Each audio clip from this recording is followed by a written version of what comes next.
المكتب التعاوني للدعوة والإرشاد وتوعية الجاليات بمحافظة بدر।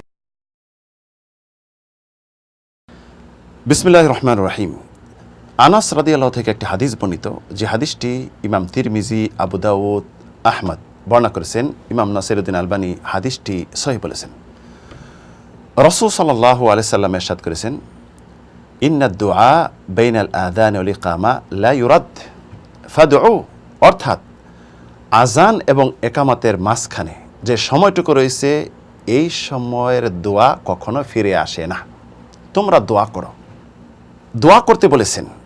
দোয়া কবুলের একটি মুহূর্ত, আক্ষেপের বিষয়।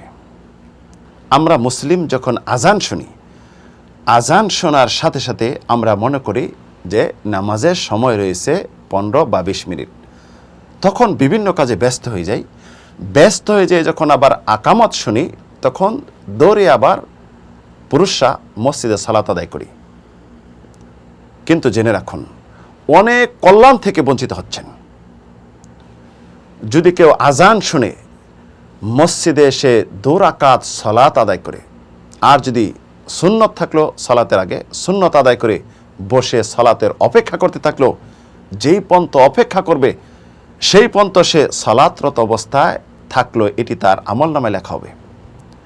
শুধু এটি নয়, কিয়ামতের দিন আল্লাহ রাব্বুল আলামিন 7 প্রকার লোককে আরশের নিচে ছায়া দিবেন।